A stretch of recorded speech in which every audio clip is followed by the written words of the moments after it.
Okay, picture this. You're driving home, it's late, the roads are quiet, and suddenly a figure just stumbles into your headlights.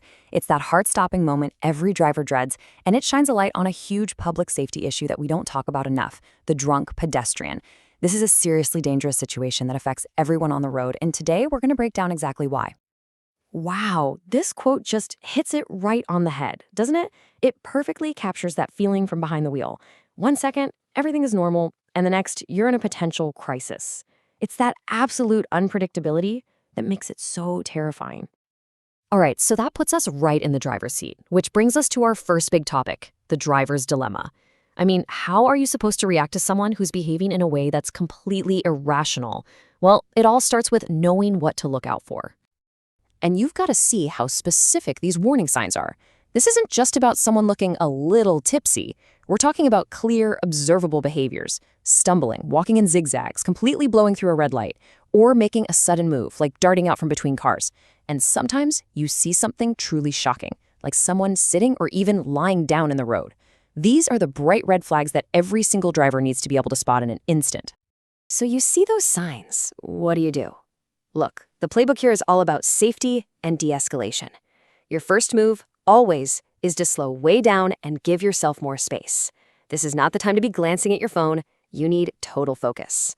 A quick tap on the horn might get their attention, but definitely avoid flashing your high beams. That can just confuse them even more. When you pass, give them as much room as you possibly can. And you know what? If the situation looks really bad, the absolute best thing you can do for everyone is to pull over safely and report it. Okay, so we've been in the car, looking out, but now let's flip the script. To really get a handle on this risk, we need to try and understand what's going on inside the mind of the impaired pedestrian. Why on earth are they making these choices? This right here, this shows you the two completely different realities we're dealing with. It's not just that alcohol makes you a little clumsy. It actually rewires how your brain sees the world.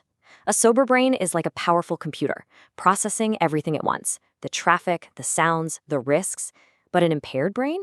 It's running on faulty software. It might only see its goal, the other side of the street, while totally misjudging how fast that car is coming, all with a reaction time that's slowed to a crawl. And there's actually a scientific name for this: attentional focus narrowing. Think of it like extreme tunnel vision. It isn't just a case of bad judgment, it's a literal cognitive breakdown. The brain gets so laser-focused on one simple goal, like get across the road, that it starts filtering out other crucial information. That car horn, those bright headlights, they might not even register as a danger. And you'd think the biggest threat is cars, right? And yeah, that's huge. But it's not the whole story, not even close. An impaired person is also at a super high risk of getting seriously hurt from just falling on the sidewalk. And beyond that, their lack of awareness makes them a prime target for criminals. The street becomes dangerous in a whole lot of ways. All right, get ready for a twist. Because when an accident actually happens, we usually think we know who the victim is. But the law can see things very differently, and the outcome can be pretty shocking. So let's just ask it straight up. Who's at fault? Our gut reaction is to blame the driver. But what if the pedestrian was wearing all black and darted onto a highway in the middle of the night? Suddenly, the answer isn't so simple, is it? Well, the legal answer is wrapped up in this really important idea called contributory negligence. Basically, it means that if the pedestrian's own actions, like being intoxicated and ignoring a don't walk sign, helped cause the accident, they can be held partly or sometimes even fully responsible for their own injuries. It can totally change who is legally at fault. And believe it or not, the trouble can start long before a car is even involved. An impaired pedestrian can face a whole bunch of charges on their own, from public intoxication to disorderly conduct, or even just a ticket for jaywalking. And these aren't just slaps on the wrist. They can lead to hefty fines and, yep, a criminal record. Okay, so we've talked about drivers, pedestrians, the law. It feels like we're just pointing fingers, right? But what if the problem isn't just about individual mistakes? What if the system itself is flawed? What if we could design our world to be safer, knowing that humans are, well, human? This is where it all comes together. See, the solution isn't one magic bullet. It's a whole strategy with layers. Of course, it starts with us, with personal choices, like getting a rideshare or having a designated driver. But it's also on the community to build better infrastructure, things like brighter streetlights. And then there's technology, which is giving us some amazing new tools to create a safety net for everyone. And speaking of tech, it's pretty cool to see how it has evolved. We started with simple, passive things like reflective clothing. Then we got more active with crosswalk buttons you push. But now we're moving into a proactive phase with smart crosswalks that light up on their own and even AI that can predict a dangerous situation before it even happens.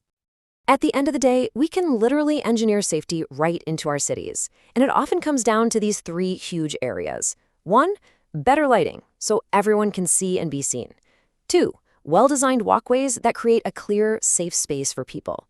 And 3, traffic calming measures, think speed bumps, that force cars to slow down.